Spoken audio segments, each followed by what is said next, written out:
in the spirit of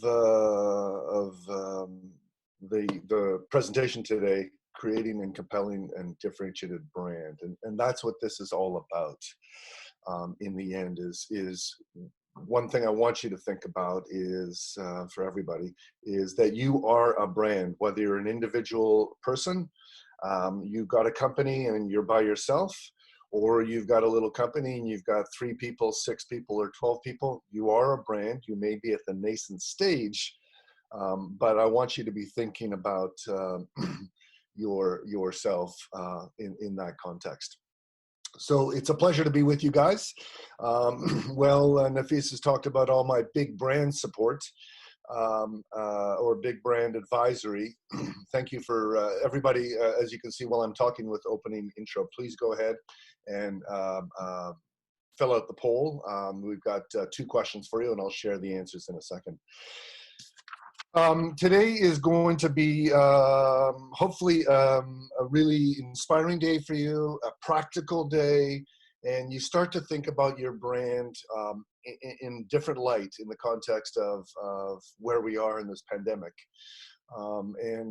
You know, while it is extremely, many of us are going through pain, many of us are suffering loneliness, I truly believe that this is the time to work on your brand versus in your brand, and that'll give you a much better legroom going forward. Just so everyone knows, this is being recorded, so you will obviously get access to a video after. 2, everybody will get a leave behind document, so you're getting a pretty comprehensive leave behind of what I've shared with you today. The last page has a list of resources for you, a great book if you're really into this, a couple of articles, but 2 things I wanted to highlight. One, I'm going to share part of it today. That's a video from Stephen Jobs, and I'll address that in a second. And the other one is from Simon Sinek. If you don't know, look him up, but he's actually on the back. There's a specific video in this leave behind that you can access and look at your own time. But the premise of Simon Sinek is, especially when you're thinking about your brand, to think about not so much the what you do or how you do it, but why you do it. And if you can really start to think about the purpose of why you exist, there's much more resonance in terms of people connecting to you, aspiring and believing in your cause. We have 3 polls. One we've just completed. We'll have a couple more polls coming up. I'll share the results in this one in a second. There'll be one halfway through and one at the very back end to get your feedback on today's presentation. If you have any questions, you can reach out obviously to Nafis, or you can reach out to me directly. Happy to have a follow-up conversation or see if I can help you in any way, shape, or form. There's going to be a fair amount of volume. I'm going to kind of walk through a plan, but we're not going to spend too much time in the plan on all the steps. I've identified sort of 5 key areas that we're going to focus on. So focus on what I'm talking and referencing in the slides. Some slides may seem to have a lot of information on it, but don't worry about getting everything, because I said you're going to have a leave behind and you'll get most of the content. I think the last thing to share with you guys, well, some of the examples are big brands like Apple and others. The principles that I'm sharing with you today apply to you as well. So whether it's a global brand or a startup or a small business with 25 or 100 employees, it's the same questions and the same principles. And again, also some of the brands seem to be B2C focused. The same principles apply to B2B as well, okay? I'm just gonna share this before we go forward. And there you go. You can see that most of you don't have a plan. And obviously, very few of you go back and check that plan on a regular basis. So, good news that you're here. I can't stress enough how important a plan is, and we'll talk a little bit about that in a second. Okay, let's jump in. I'm not going to spend too much time. You can check out my website to see what kinds of brands I've worked in. While I've worked with big brands, I really love startups. So I love startups. I love small, medium businesses. That's really where I have my passion. But more importantly, I really thrive and get excited working with purpose-driven brands. I happen to be an adjunct prof down at one of our friendly competitors to York, down the 401 in Kingston, where I teach both at the national level and the Americas program with Cornell in the EMBA. I started a company called 32 Ventures. It's really a social impact venture to disrupt the ice category. And I won't spend time on it now. You can check it out at weare32degrees.com. What I will share with you, something you don't know about me today, my DNA is about being creatively strategic. And as I said, every tool that I share with you today, you can actually think about these tools for yourself as a person. You know, you can spend the time to do your own brand DNA, and you'll see that further down this presentation. So when we start to think about our brands, I love to share this as a starting point because all of us are guilty, including myself. Each of us carries a crippling disadvantage. We know and probably cherish our product. After all, we live with it day in and day out, but that blinds us to why the customer may hate it or love it. Our customers see your product through a completely different lens. Education is not the answer. Listening to them and adapting to their needs and their wants are fundamentally important. Listening and adapting. And I can't underestimate how important it is to get out there and spend time with your customers. So what does success look like for me over the next 75 minutes? Hopefully to provide a high-level overview on how to build key components for your brand strategy. I'll be sharing some tools, processes, and outputs for you, and you'll get many of them in the lead behind. Two, hopefully you understand the power and the value of a brand in your business and what the role it plays and how you can use it to leverage and grow the asset value. One thing you should understand, brands do have value. And there are proven methodologies that are accepted both by the tax authorities like CRA and IRS, but also the 5 big accounting firms. And so, for example, 42% of Coke's value is actually attributable to the brand. Nike is somewhere in the 30s, 35%. And Nike owns no plants. So if you think about it, 35% of their total value is attributed to the brand, and they don't own any plants. That's power. So every brand has value. The question is, what's driving that value, and how do you grow that value? Lastly, hopefully you get some learnings today from my discussion, but most importantly, you can apply it back into your world. We've got 6 questions that we're setting out to address today. What business are you in? And when I say that, what business are you really in? And that's the big springboard for your future. Why do you exist? Why does your brand exist, and what's its purpose? What do you stand for? Who is your real customer? Well, you've got lots of customers. Who's your real customer? Who are the 20% that are really driving 80% of your revenue, where you really want to focus? How do you differentiate your brand, and how do you own it? And what are your opportunities to grow? So a little bit of context, one sec. So in the context of COVID, this is actually old data. It was the last week of March from the Business Development Corp. But I don't think the numbers are radically changed. Clearly, you can see here 73% of small business are profoundly affected, and we all see it, feel it. If it's not us, it's people and friends and business colleagues around us. But there is light at the end of the tunnel. 95% of China's big businesses are up and running, and it's probably closer to 100 now.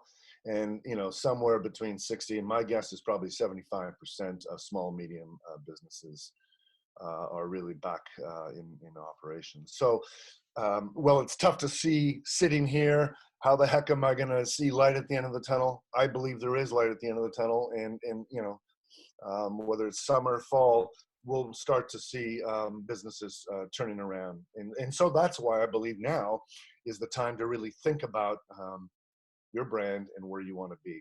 And if you have a plan now, you can see here that strong brands recovered 9 times faster than weaker brands following the crash. And so it's really about, you know, what a plan does is a plan gives you focus. It allows you to make decisions. It creates efficiency and effectiveness, because if you're not working on something that is helping you achieve your plan, then you shouldn't be working on it.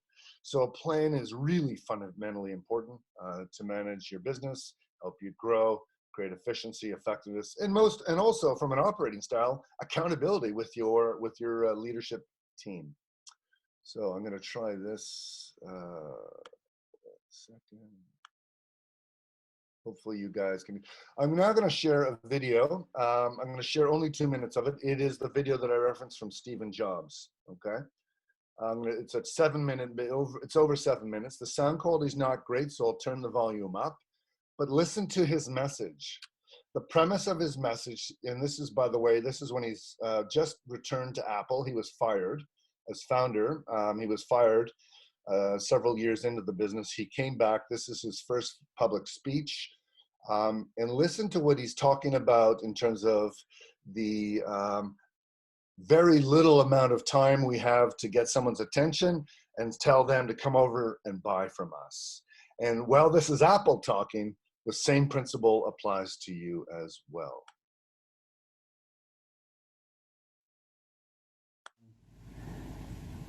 To me, marketing's about values. This is a very complicated world. It's a very noisy world. And we're not going to get a chance to get people to remember much about us. No company is. And so we have to be really clear on what we want them to know about us. Now, Apple, fortunately, is one of the half a dozen best brands in the whole world. Right up there with Nike, Disney, Coke, Sony. It is one of the greats of the greats, not just in this country, but all around the globe. And, but even a great brand needs investment and caring if it's going to retain its relevance and vitality. And the Apple brand has clearly suffered from neglect in this area in the last few years. And we need to bring it back. The way to do that is not to talk about speeds and feeds. It's not to talk about MIPS and megahertz. It's not to talk about why we're better than Windows. The dairy industry tried for 20 years to convince you that milk was good for you. It's a lie, but they tried anyway. And the sales were going like this. And then they tried Got Milk, and the sales are going like this. Got Milk doesn't even talk about the product. Matter of fact, it focuses on the absence of the product.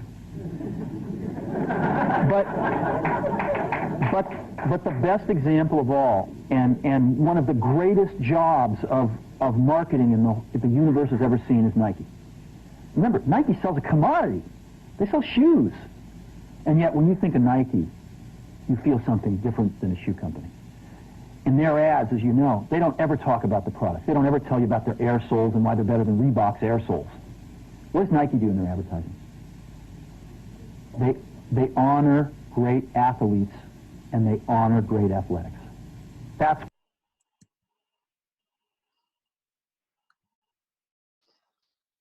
okay. I'll leave it there, and I'll let you guys finish that off when you like. But you can see both the criticalness of that moment in time of being clear about what you want to stand for, but embedded within that is creating an emotional connection with your brand and your consumers.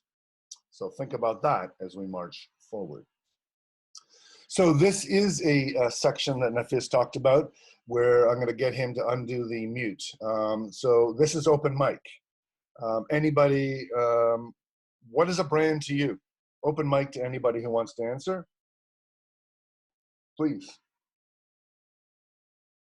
No wrong answers, no right, there's no right or wrong. It's just looking for perspectives. What is a brand? Anybody? It's a promise to your customers. Promise to your customer, love it. Somebody else? An image you want to portray. Yep. Two more, please. Signify values. When they hear Sorry. your name, Can the woman please go ahead, and then we'll go to the gentleman. I said signifier of values. Signify your values, absolutely. And one more. There was a gentleman talking over. it's what people think of you when you hear your name. Exactly. It's what people think of you, images and associations. What's an example of a great brand? Anybody who spoke or somebody new? What's an example of a great brand?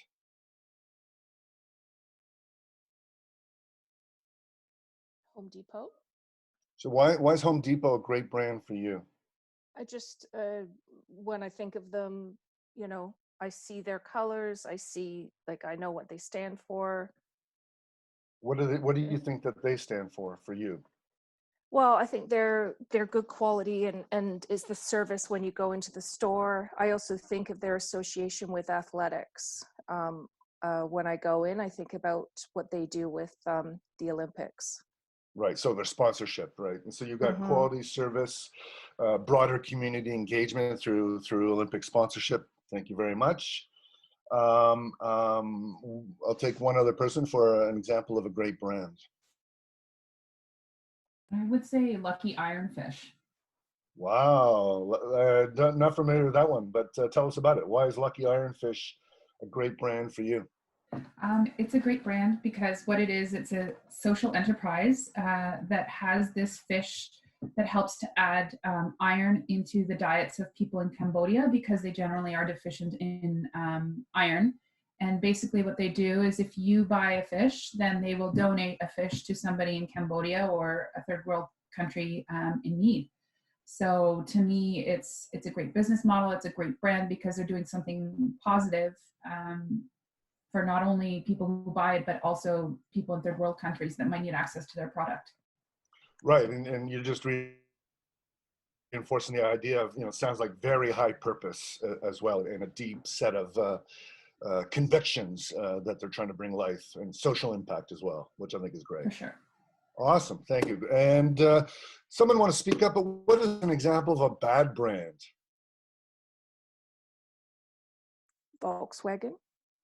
And why do you say that's a bad brand for you? I used to be a proud Volkswagen owner. Mhm. And when they were caught cheating their test results, it really, they didn't do a great job of bringing people back on board and thinking that they were a trustworthy brand in any way. Yeah, it took them a while they weren't certainly, they didn't come out the next day and, say, yes, it was us and take accountability and set plans in place. There was a lot of still hidden documents, lack of accountability, finger pointing to the other guy or gal. And so that's everything that does not represent what previous examples were with Home Depot and Lucky Iron Fish. Thank you. So hopefully, thank you guys. Great insights and perspectives here. But let's move on. And all of you got very big aspects of the brand, right? And so think about that again. Even though we're talking about some big brands, it also is highly relevant to this niche social impact brand, Lucky Iron Fish. So it also applies to your world as well. So for those of you that don't have a plan, it's really important to get one. And what is a plan all about? It really takes key facts about the category, your competition, your customers, your consumers, and your company, pulls it all together with insights to produce innovative and creative ideas that serve as a framework for you and a roadmap for your organization to make decisions and grow. And when you start to think about competitive strategy, because that's what a plan should do, competitive strategy then is about being different. And then we got to figure out what is our long-term competitive advantage. And we're going to share some of that with you today. Well, you talked about what a brand meant to you. A lot of folks really think of brand, of the stuff that we can see of the iceberg, above the waterline, the name, the logo, the ads. And while that's true, a brand is really the whole ecosystem, right? For that person that just mentioned Home Depot, the fact that, you know, during this crisis, we can go into, well, when they were open, we could go in and whether we're a carpenter or a do-it-yourselfer, we could get the parts, we can get the help we need. But that only happens because of their HR and culture. So they're hiring the right people, they're training them in the right way.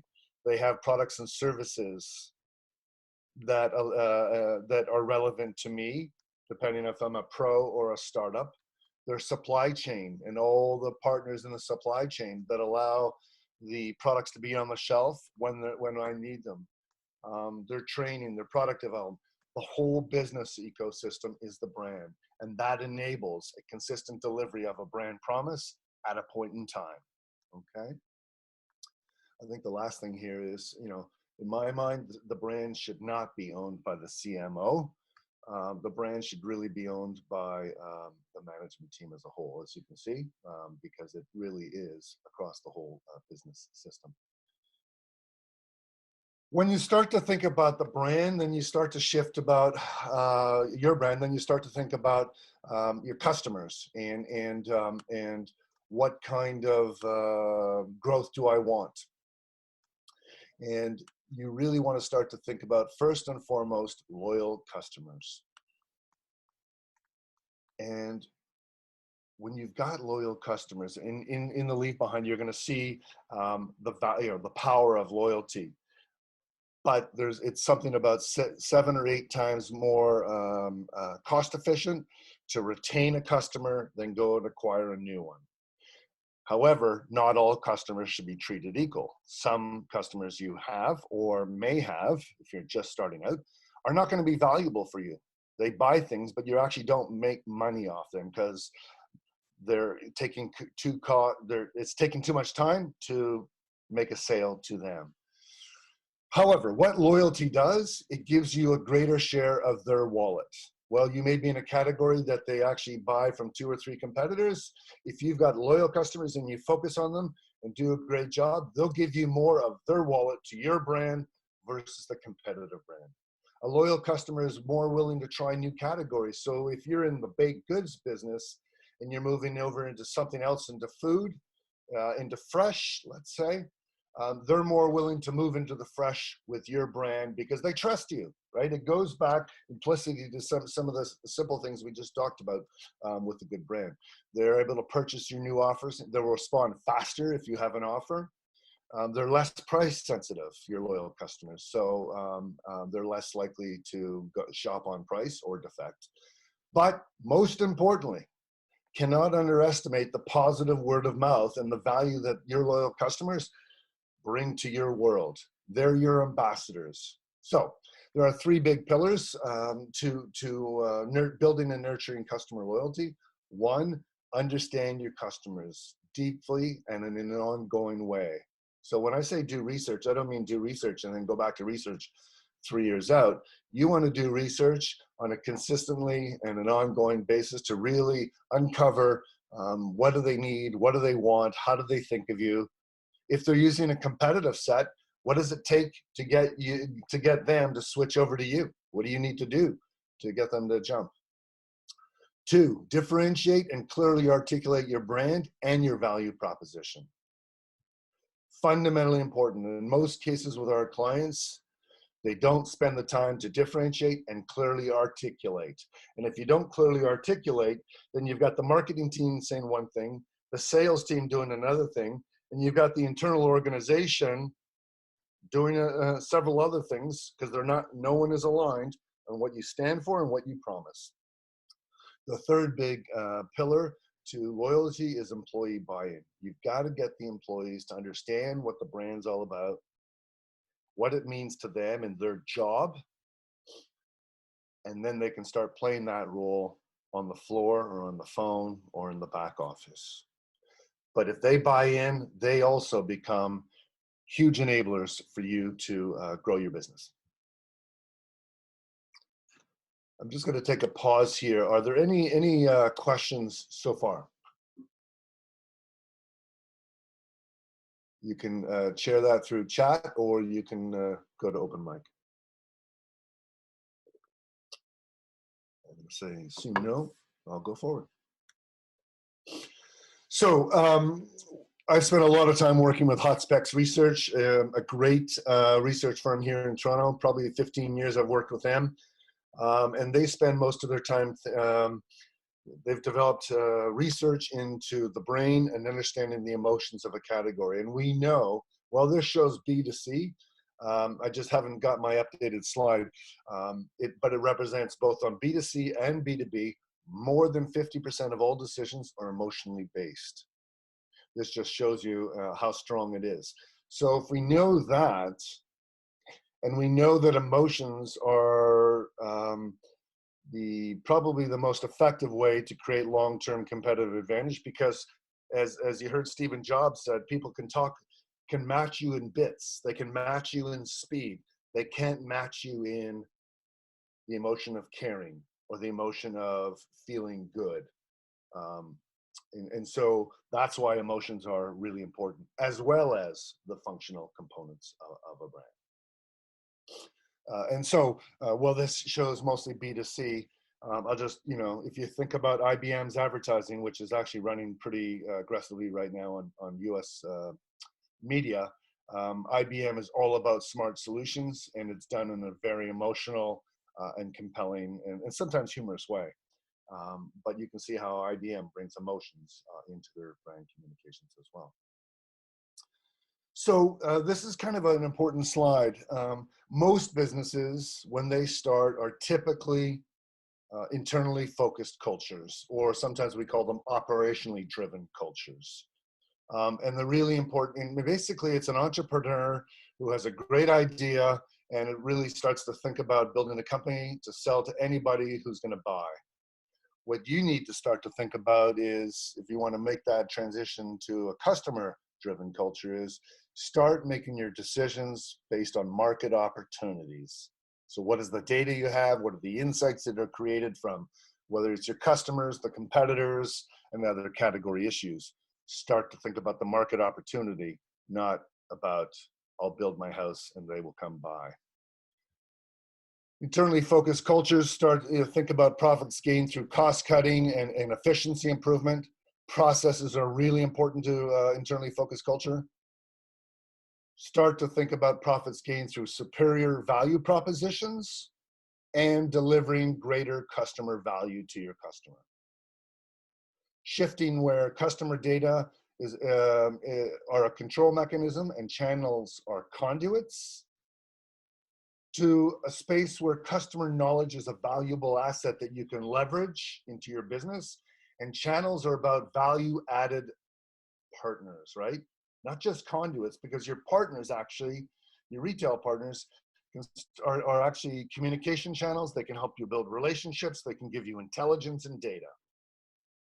Customers in the internal focused culture, customers buy performance features, product features, speed, data. You've got to start shifting and thinking about benefits. What's in it for me? Don't sell me the feature, sell me the benefit.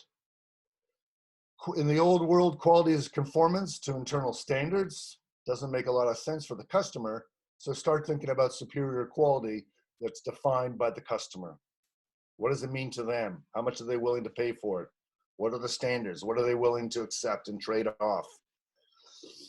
In the old world of internally customers don't know what they want and can't tell you if they're asked, right? And we all know that story from Henry Ford. He certainly couldn't have gone and asked about, a car. They probably would have just said a faster horse. But the best ideas come from living with customers. So coming back to research, that means whether that is doing a lot of research, whether that is actually literally living with the customer in their home, or living with the customer at the work environment, see how they work with your tool or your product or a competitive tool or product in a similar space.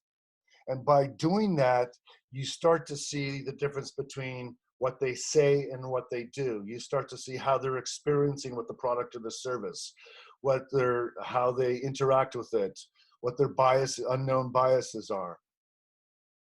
30% of Procter & Gamble's products are now co-created with consumers versus the old days. The R&D lab was off campus and nobody was allowed in to see what new products were coming down the pipeline. Lastly, expanding the base at whatever cost it takes.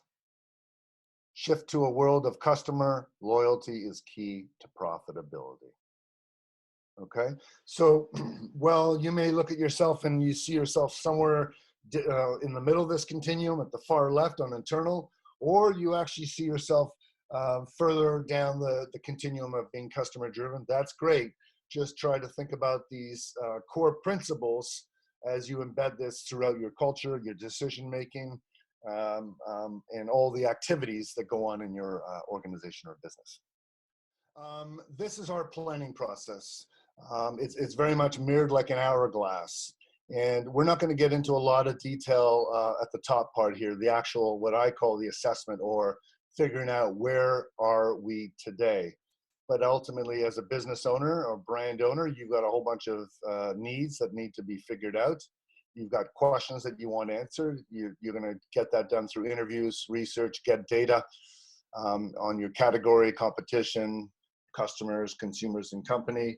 All the data comes together. You create, from the data, you get insights that lead to key issues, opportunities, and then at the end of the assessment, we have one major brand challenge or one major opportunity that brand must address or unlock to deliver when we go and create the strategy. And then that's when you start to diverge and you set your goals and objectives, vision, mission, values, your strategic brand priorities, initiatives, tactics, actions, and scorecard. In this process, we actually asked, excuse me, in this process, we actually asked ourselves when we're working with a client, in the interviews up front, we asked the client and the customers and their partners, what business is company X in today? And we come back with some findings on what business they think they are in today. And then when we've finished the strategic assessment, had the presentation discussion, before we kick off into strategic direction of the organization, we asked the team again, now, given that assessment we just had and understand the challenge ahead of us, what business are we in tomorrow?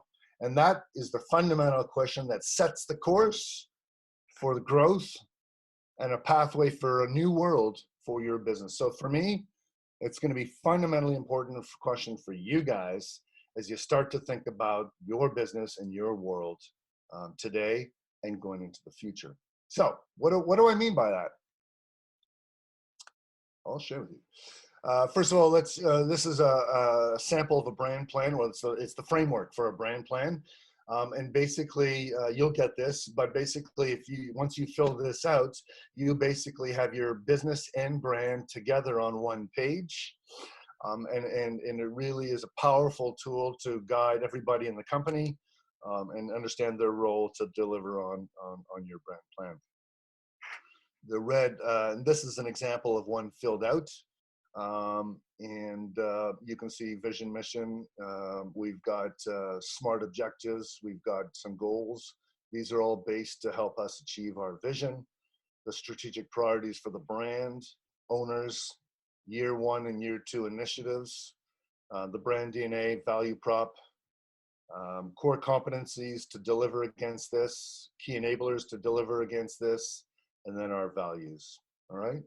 So that's ultimately what we got to do in the plan. What we're going to be talking about today is really up here and down here. So what business are we in? Great question. I was in a brainstorming session with Crayola way back, and we started brainstorming. Excuse me.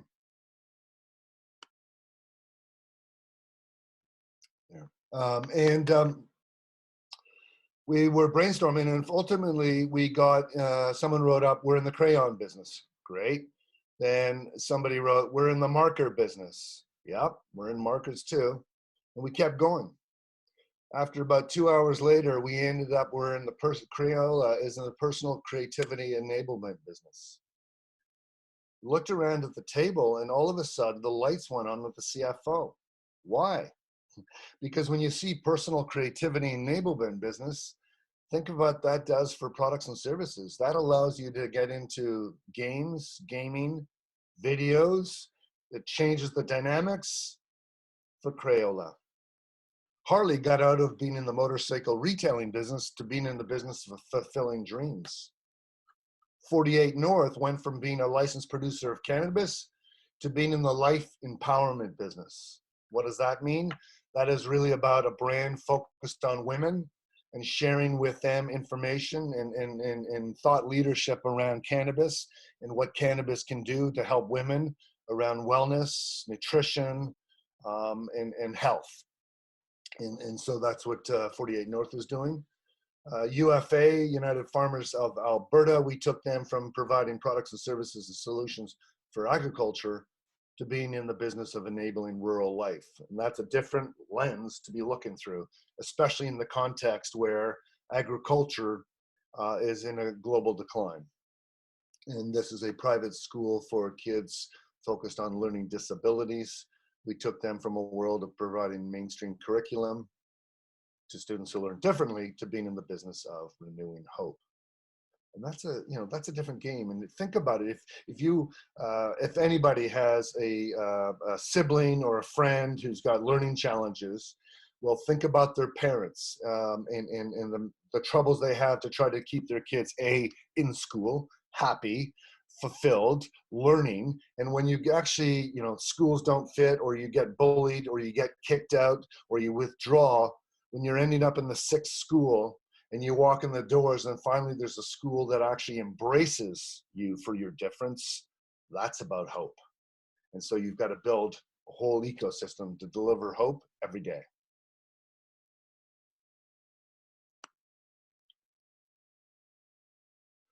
So this one client, we took them from being in the business of fish farming to being in the business of caring for ocean and human health. And then we dimensionalized, okay, again, this is a workshop before you've even set your vision, mission, and values. But with the team, we agreed that we wanted to be in this space. And then we very quickly articulated, what does that mean to us as a business? And you can start to see how it impacted culture, product development, thought leadership, sustainability, and social impact. It fundamentally changed the frame of reference. It changed their competitive set. It defines how you make money and more of it. But it also required core capabilities that they didn't have. So we had to go get it. Now, this seems like an easy exercise, but it's not. This is a 2 or 3 hour conversation, and we brainstorm about 70 ideas, and then we get it down to 5. And just look at these 5. These aren't necessarily the last 5 that we spoke to, but each one of these, if we had made a decision, do we want to be in the business of providing food for the world, or in the business of improving food security, or the business of sustaining life?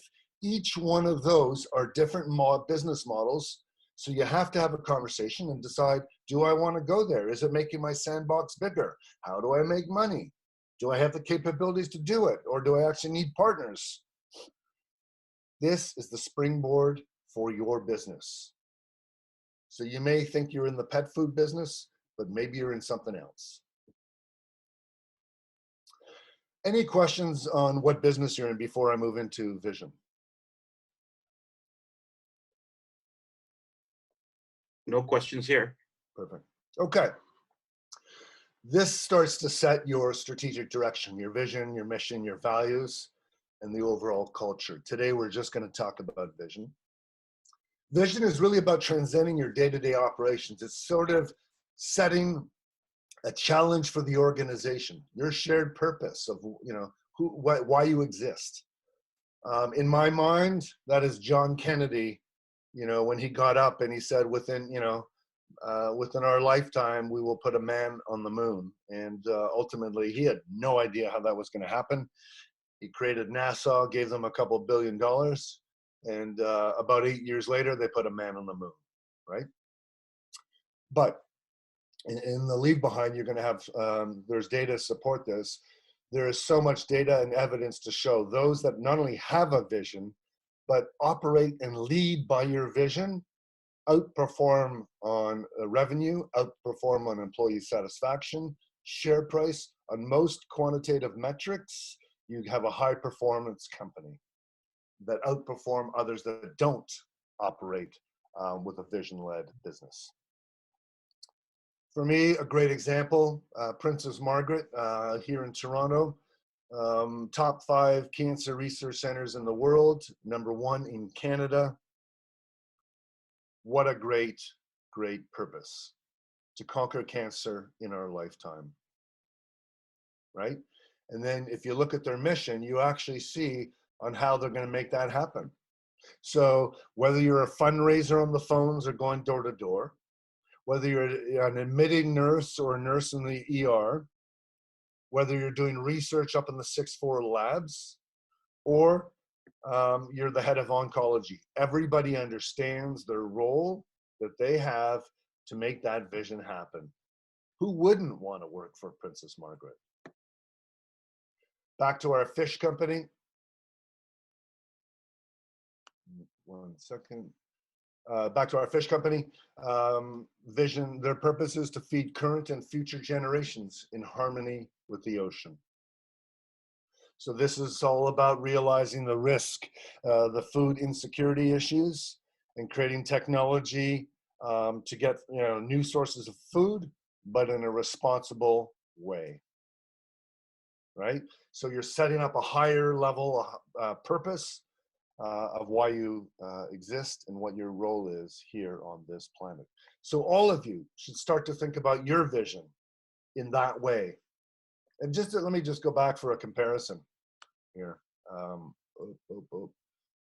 Most hospitals, their vision are, something like, our promise is to deliver exemplary care to all of our, to all of our patients, blah, blah, blah, blah, blah.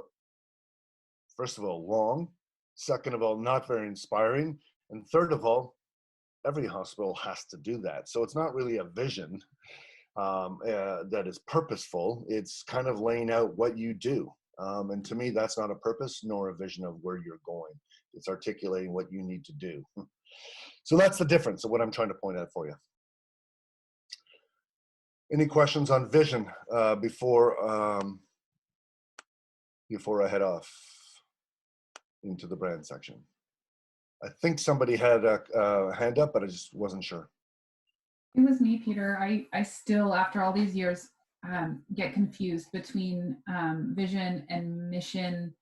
So I noticed that you wrote where we're going for vision, and then mission is really how we'll get there.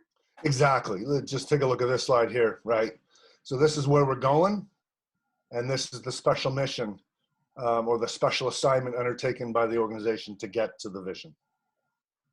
So Okay. if to me, this is just a great, to conquer, this is what we say to the world.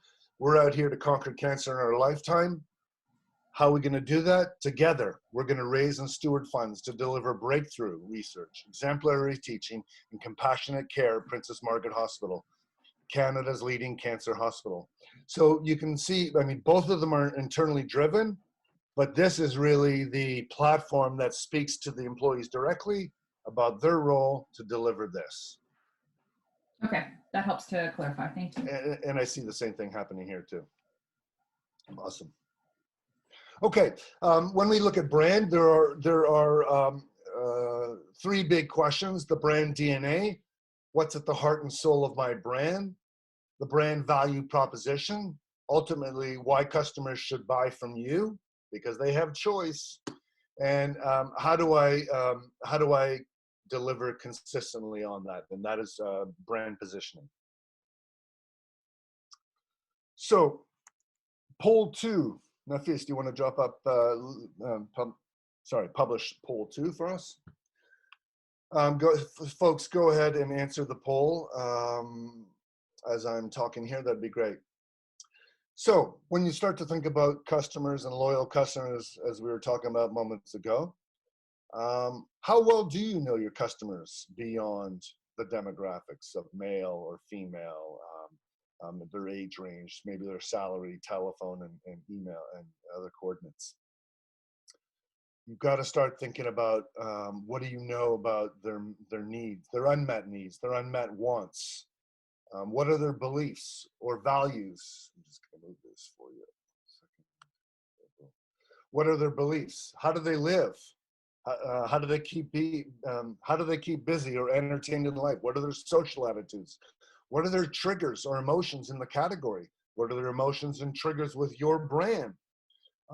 So when I'm talking about getting to know your customer, I'm talking about, as we said earlier, this is one of the key pillars. Understand who your customers are, what do they need, what do they want. So now you can better set up your value proposition to deliver against that. You can better set up your messaging to speak to different segments of your customer base. Hey, Peter. Yep. I was just thinking about this the other day about in regards to trying to improve on my clients' experiences with me. And I think that this is a great way to, because I didn't know where to start, and I think this is a great way for me to start how to improve on my clients' on my clients' experiences when doing business with me. But thank you. I just wanted to say that. That's all. Awesome, thank you. Yeah, I mean, what I don't want you to folks to walk away with is, oh, research, this is going to be expensive, it's complex, I can't do it. Yes, you can spend some money and hire a third-party company to go and do research. Right now, sorry guys, we've got 15 people out of 33 that filled out the poll. If the others could go ahead and just give you another minute just to finish off the poll, and I'll share the results. There are cheap and inefficient ways to do one-on-one interviews. You could do it yourself. That tends to have a little bit of a bias in there, but that's better than nothing, right? Or you can get a friend to do it. But getting interviews gives you such valuable insights, especially if you have a prototype concept. And a prototype could be a written description. It could be a combination of an image with a written description. It could be the three-dimensional product that you actually hold and play with, or a service that I sign up for and go use. And then you ask questions about, how did they like that product or service? What did they or did not they like? What could it do to improve the offer? I'm just going to pull here, share the results.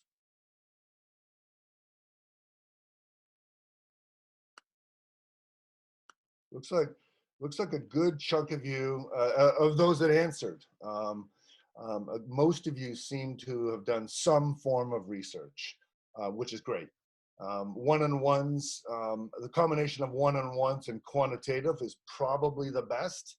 I tend to bias, I negatively bias focus groups. You've got to be a really good facilitator to manage the conversation in focus groups. But the good news is you guys are doing, some form of research. As long as you keep going, keep doing it, and massaging both your product, but also keeping up to date on what their evolving needs and wants are. So that's great to see. So what we like to do, once we've got information, so if you don't have any information, start now. At least get the demographics. Because once you've got emails, and you've got some basic demographic stuff, you can start having conversations.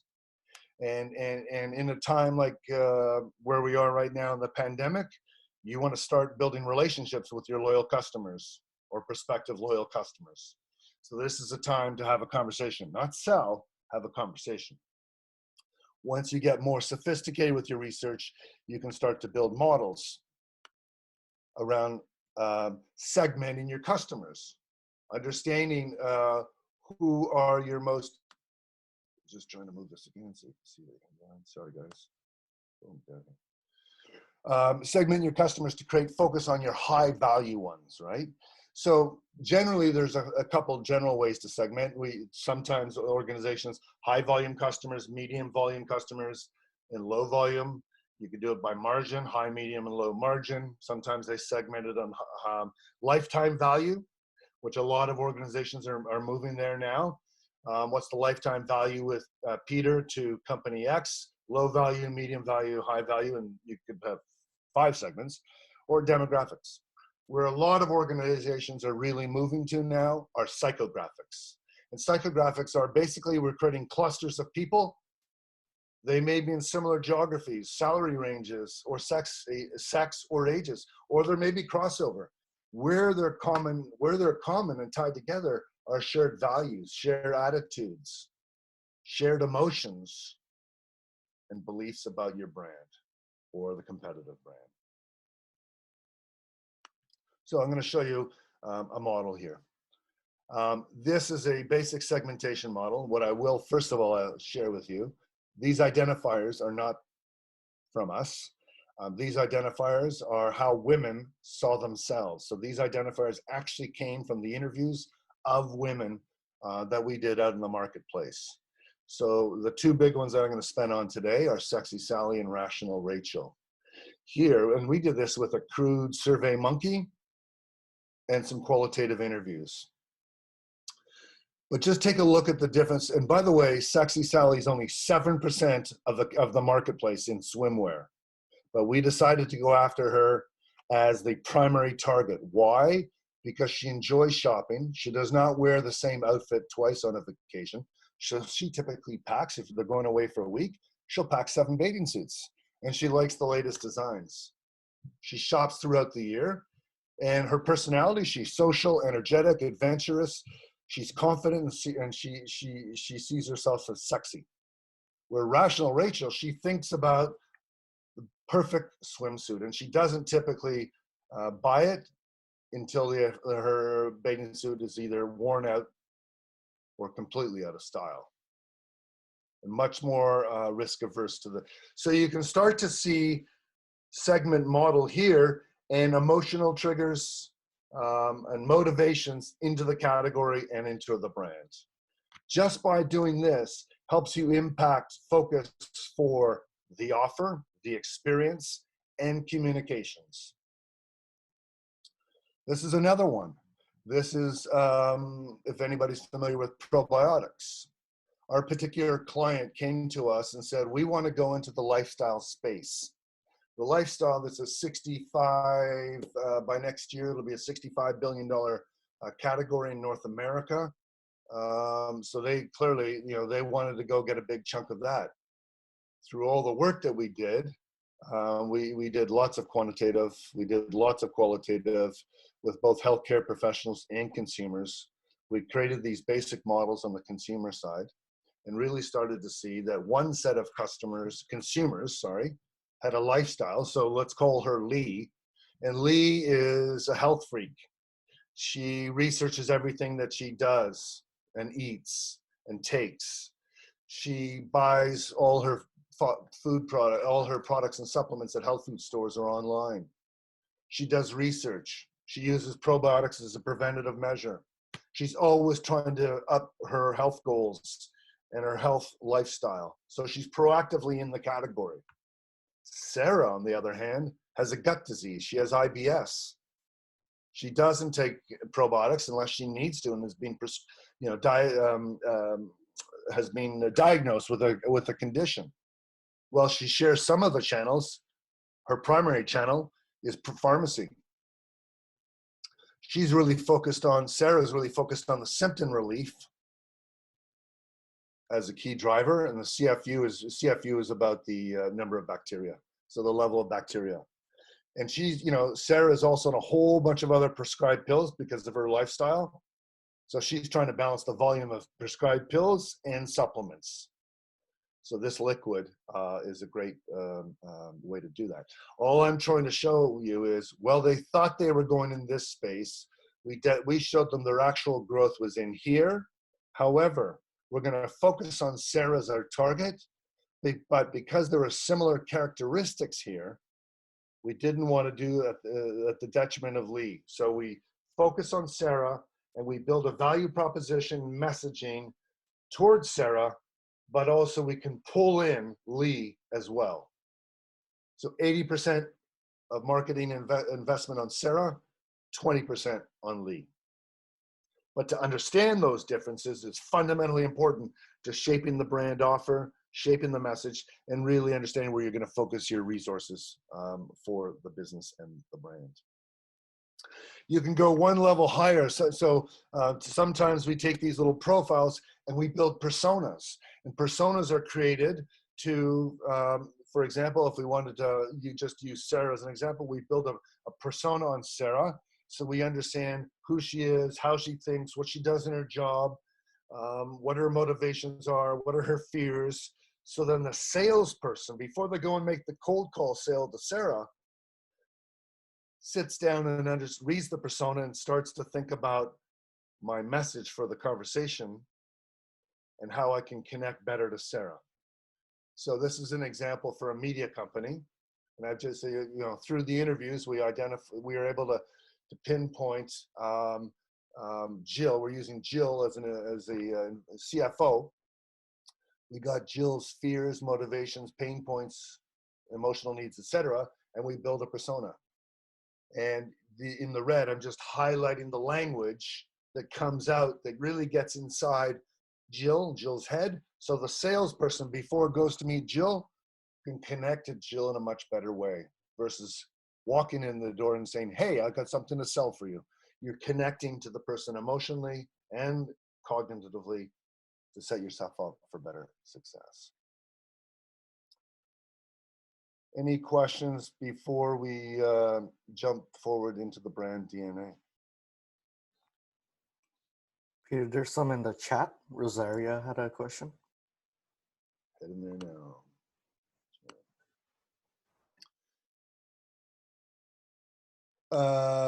Can Sexy Sally be considered part of the early adopters? In this particular brand, yes. Out of the marketplace, those 4 personas, I guess, if you would, that we created, Sexy Sally would be the early adopter for this new brand. And generally in the category, if there's whether it was our brand or not, any new cutting edge fashion design, absolutely, Sexy Sally would be first in line to pre-order. Thank you, Rosario. Okay, this is a great tool. This is about creating your brand and working on brand and making sure you deliver on brand. One of the best things about best-in-class brands is that they are consistent. So whether it's Virgin, McDonald's, Disney, Harley, the reason that they are so powerful is they manage their brand and they're highly consistent in their messaging, in their experience, in their promise. I mean, you guys talked about it with the brands, and in the end, it's about trust. It's about a promise, and it's about delivering that in a consistent way. So what is this about? What we do at the core in the middle, we build up the core of the brand, the DNA, the most succinct essence and promise of the brand. That does not change and should never change. Disney has always been about magic. And how they may go to market with their parks or their films or the cruise ships differs depending on who they're targeting and the time period. But the brand DNA is always about magic. And then you build attributes in here that define the personality of the brand, the voice, the manner, the tone, and the attitude, the language. Here you put attributes that really projects the culture, the business philosophy, how the organization is run. Down here you put attributes that describe the types of relationships that you want to have with your employees, your customers, and your consumers. So your core stakeholders. And down here you put attributes that drive the development of future products and services. So does that mean that, well, let me just take you through here. So I'll share my question to you in 1 sec. I already gave that answer away. Anybody know what Nike stands for? Open mic. What's the Nike brand stand for? What's the DNA of the Nike brand? I kind of tipped, or Stephen Jobs kind of tipped the hat. Being great at athletics. Yep, one level up. It's all about performance. And so whether you're Roger Federer, 21-time Grand Slam champion, or whether you're little Peter, 13-year-old just starting off at tennis, it's about, celebrating the athleticism of that individual person. Peter, I also, whenever I think of Nike, I always think of just do it. Right, but that's the tagline, and that's their expression that's supporting this idea of performance. It's the creative execution to signal their brand promise of performance. Absolutely. Harley, what is the Harley brand DNA? Freedom. They're all about freedom, being on the open road. Oh, I was gonna say Born to Be Wild, but sorry. Very close, very close. I mean, that's why they use the song, right? So it's all about freedom, and so that's why a large portion of their customers are affluent white Anglo-Saxon males, right? And to generally speak here, it's and that's a growing part. Are women and men in the professional world that got to, the disposable income, who are looking to, do a weekend drive through, Georgian Bay, or take a week off and, drive down to the Grand Canyon. And that's where they make most of their money after the sale of the bike on customized experience trips and after sales experiences. Apple is the brand DNA is all about simplicity at the very core of the brand. That's why Stephen started Apple, was to take the chaos and the confusion and the complexity out of computers and bring this and make this world simple for all of us.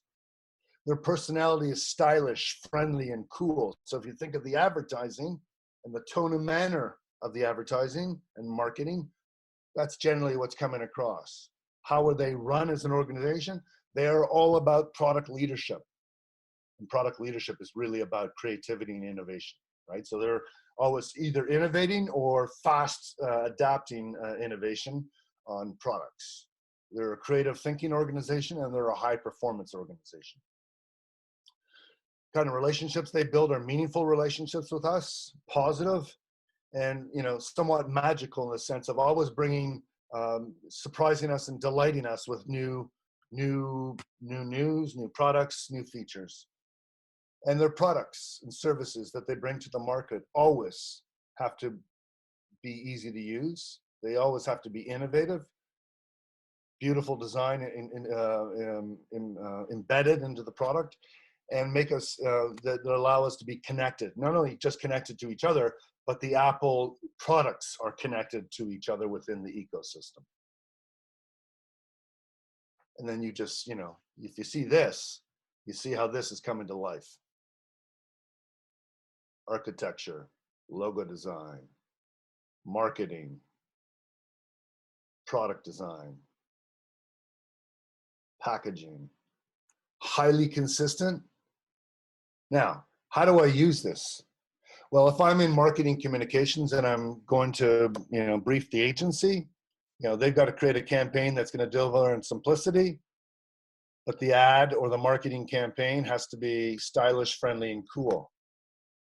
If I'm in HR and I'm about to create an onboarding manual, a new onboarding manual for the employees, or an attraction retention strategy, I've got to ensure that that attraction retention strategy reflects our brand, but it also reflects that we're a product leadership organization and not an operational efficient organization, that we're creative thinking and that we're high performance. So that's setting expectations, that's setting accountability.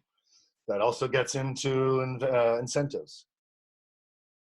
If I'm in sales, then it's about, potentially my focal point will be relationships, but I'm also expressing personality. And if I'm in product development, my lens will be there through this pillar. So it's not like you always have to think about ticking off 12 attributes. is what's your functional area. That's the lens in which you would look through the pillar, but regardless of your lens, you always have to be on brand, which is supporting simplicity.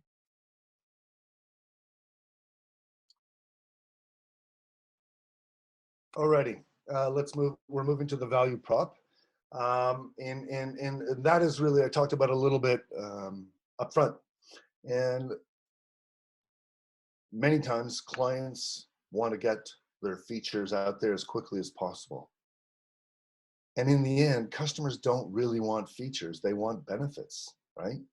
I think this is a great quote, right? And we talked about home hardware, but you know, basically, when I go into home hardware, I've got a little renovation going on, or I got a little home improvement project going on. I'm looking for a hole so I can mount my new shelf, so I can put up my whatever, right? So what is my unmet need that you guys are trying to fulfill in your own businesses? Here's the value proposition model that I like to use. It works bottom up, okay? Here we develop, down here, we develop the defining functional benefits that your customers will get when they interact with your brand. Defining meaning we don't list all the functional benefits. Defining what are the 4 or 5 most important benefits that are going to support the core of your brand, and more importantly, allow you to achieve the vision that we talked earlier in the presentation of the plan. If you deliver these functional benefits really well to me, and I've paid you, you know, let's call it $100, then how should I feel from that interaction? And then lastly, who am I? What kind of identity do I take on when I interact with your brand? And some of you may be going, what the heck is Peter talking about? Think of your favorite brand, folks. Whatever it is, whether it's a food, a purse, a hotel, a store. Think about the identity and that you take on when you're with that brand. If you're in Tiffany's or at the Four Seasons, and I'm going to use that as an example, your identity that you take on that environment is a very different identity that you'll take if you're also shopping inside the Gap or a vintage store, right? Subconsciously or consciously, you're connecting to the brand in a different way, and your behaviors are different as well. So you understand what that identity is that people take on. If you think about the Harley idea, I'm not going to give that one away. It's coming up. Okay, so here is Tim Hortons, and I'm just going to move this guy for you up there. With Tim Hortons, we all get affordable fresh coffee and home-style food. We get quick and convenient access. We get a community connection because they're so tied to the community, especially in suburban and, more importantly, in rural communities. We get consistent quality. There's always something new at Tim Hortons, and there's certainly a Canadian aspect to it. If they deliver a great experience to me, how do I feel? I feel proud. I feel smart that I'm in the right place. I feel connected. It's familiar. I feel at home. Who am I? I'm a proud Canadian. And then we take this academic or strategic model and we put a customer statement above. Tim's offers quality, fresh, affordable coffee and home-style food. It's always convenient, whether for a drive-through or connecting with old friends. It just feels like home whenever I go. They make me proud to be Canadian. So you can see we consciously put it in customer language, so the marketing person can start to think about marketing in the shoes of your customer. Okay. Let's go a little further on value prop. So IKEA, basically, you know, you and I hire IKEA for low price furniture that creates a warm, comfortable home that reflects our personality, right? And mine is different than each one of you. But that's how they're able to offer something that's relevant to all of us on the call here. iTunes. We all hire iTunes for easy access to entertainment when I want it, and how I want it on whatever tool that I want it. Harley, I was giving it away, but the value prop is about the identity that I want to be a rebel, right? I want to be free, get on the open highway. Great song. So folks, we're going to do a little exercise here. So just grab a piece of paper and think about Zoom pre-COVID, okay? So pre-COVID, why do people hire Zoom? What do we think Zoom's value prop is? So I'm going to get you to write out one or two functional attributes and one or two emotional attributes or benefits. Keep in mind, Zoom's original targets were corporations, organizations, and universities, okay? So I'm going to give you guys about 3 minutes. One or two functional benefits and one or two emotional benefits would be great. Okay, who wants to take a quick stab at it? What's one of the functional benefits that I'd get from Zoom? I said connect with large people, like large groups of people, whether it be 5, 10, 50. That's what I got for functionality. Okay. And another one is to communicate across the world. That's what I got so far. Okay, well, so that to me, what's the benefit of communicating across the world?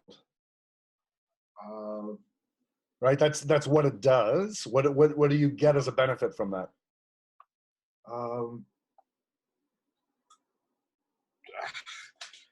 I guess. That's okay. So we'll keep going. Somebody else, another functional benefit, please, or you can build off the original idea. If communicate is a feature, what's the benefit? Anybody else? Number two. I would add, if I can, it would cost-effective communication internationally or across teams. Cost-effective communication. So the notion, exactly. I like that. Perfect. Thank you. Another person. One more functional benefit. It's a simple form of video conferencing. Simple to use. Idea work for you? Yes. Awesome. Let's jump to emotional very quickly. Three benefits. Number one, how do I feel? Not intimidating for a non-technical person. No, okay, so how do you feel? Well, how do you express that in an emotion? Oh, just, I don't know, I'm comfortable. Comfortable, yep, I like that. Number two, please. Connected. I feel connected, absolutely. And one more from somebody. I was going to say convenience. It is convenient. I don't feel convenient. Okay. So I'm looking for an emotion. If we're able to connect to large groups, cost effectively communicate, and it's simple to use, then I feel comfortable. I feel connected to my teammates, and I feel accomplished. Accomplished. And why do I feel accomplished?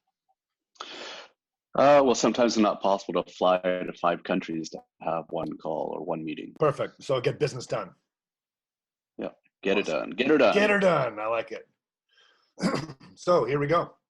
I get close to being there meetings or social visits, so I can see everyone, I can hear everyone, and these are proof points below. I get stable connections. Benefit 2, access to convenient and easy to use platform. I get the right range of packages and services to fit my needs, so you can see the different levels I have, the proof points. I get a secure platform, and I get leading edge tools and technology for modern teams. If I do a good job at that, you should feel connected, productive, and smart. Who are you? A savvy and informed business leader. You can see how we've turned it into a consumer statement above. What this, I think, also just highlights, just, you know, obviously it's a great brand to speak of today because, you know, largely through accident, Zoom has taken off as the #1 consumer social app. And this was a brand that was built for York University and Queen's University, et cetera, et cetera. So it's gone from being this stodgy, you know, simple, but stodgy kind of brand into being the hottest thing. And what they didn't really think about well, they had it in their platform, was security. And so obviously that's getting raised right now, but also leadership is, spending the dollars and the money to address, one of their core pillars to their value prop. So these are the defining benefits that you put the resources on for the next year. And then you ensure, the Zoom is trying to figure out, how do we make our customers feel connected, productive, and smart at every time that they use us? And who are they? A savvy and informed leader. Alrighty? Peter, may I ask Yeah, a question? absolutely. So one of the things is, actually, I struggled when you said emotional when I was thinking of Zoom pre-COVID. Yep. Because I didn't really feel an emotional connection to Zoom. Yep. I thought of it as, like I said, something that was a productivity tool. Yep. Whereas now I find that it's evolved into something that when we talk about connected, now it has a very different feel to it. Now there's more of an emotional response, because now it feels like, now I don't know if it evolved and it was a conscious choice by Zoom or it just evolved into that way. So I'm wondering if you can speak to that, because that connectivity now means something completely different, because now Zoom is being used for me to connect with my family. I'm using Zoom more now in my personal life, just as much as I was using it in my professional life, if not more. Absolutely. I think it's a little bit of both personally, but what I can speak to is I used, because I think because COVID has raised the social awareness and consciousness of being alone, or how important it is to be with people. I think you're feeling that through that gap. What I can tell you is, pre-COVID, is whether it was Zoom or WebEx, instead of doing meetings with voice calls, even with my business partner, we have a model where we we work remotely. She's at the west end of Toronto, I'm in the midtown Toronto. Well, we had a practice of Monday morning status meetings were on WebEx or Zoom, and that was just a way. I just felt better to talk to Lee that way. I saw her, I felt her. I could see in her eyes whether she had a great weekend or a lousy weekend. And so I felt that connection much more than you would.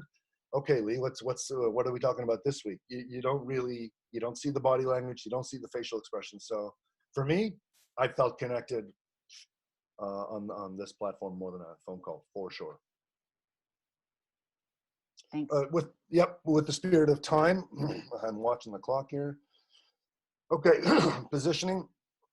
So positioning is a tool to help ensure that you're going to be consistent with who you're talking to, what you're talking about, and how to bring that experience to life in a consistent way. Positioning leads to owning ideas and being different, okay? I'm going to share with you 4 brands. They're automobile brands. They're targeted to similar targets in a similar segment, but they all stand for something different. If I say Mercedes to you, what do you say? What do they stand for? Luxury. Again, these are all luxury cars. Push luxury further.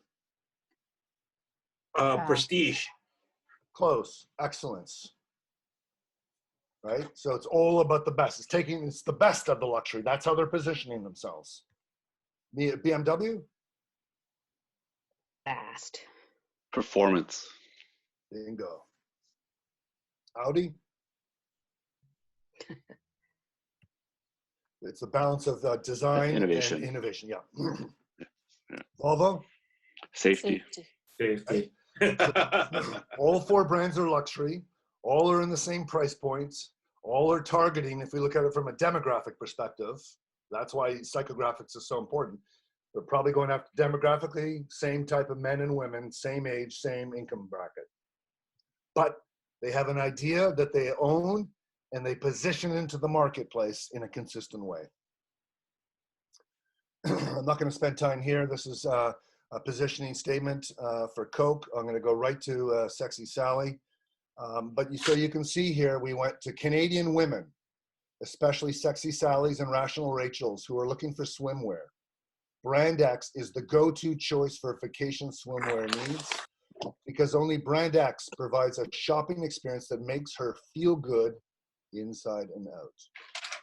So here, 80% of our marketing dollars goes against Sexy Sally, 20% goes against Rational Rachel. That's the focus of investment. And this is the unique selling proposition, the point of difference for this brand. And because it's such a nasty experience that we got from women that they felt, they absolutely hated shopping for swimsuits. So we were out to make that experience a much more pleasant one for them. Valuable tool to drive consistency. And then you drive, so your story, you build your story, from your brand DNA, your positioning, your value prop. You can craft a story or an elevator pitch that has key messages and then drives consistently down to your shareholder, your stakeholders.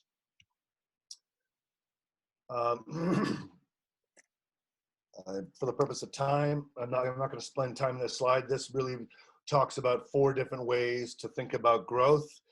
You can do low innovation, high innovation, using your existing market segments or getting into new market segments. So you can spend a little time in the read behind. I really want to spend time on closing up here. And so what do you do now? And hopefully you guys learned something valuable that you can reframe your brand and your business, but really think about what business you want to be in after you get through this pandemic. What is your clear purpose? Do you have a deep understanding of your customers, today's and tomorrow's? Have you thought about building a segmentation model and understanding who your high value customers are? Is your brand clearly differentiated in who you are and what you stand for? Most importantly, once you've done that work, tell your story and live your story consistently every day, and use metrics to make sure you're achieving your goals and objectives. That's it for me. I know we're right at the marker. Are there any last minute questions or comments that you'd like to cover off? I just want to say thank you very much, Peter. It's been really informative, and it's going to help me take my business to the next level. Thank you. Thank you very much. Awesome. We do have one poll that's coming out right now, a little bit of feedback on today's presentation. Great comments from you guys, great insights, and I really appreciate your engagement. Hopefully we will connect down the road.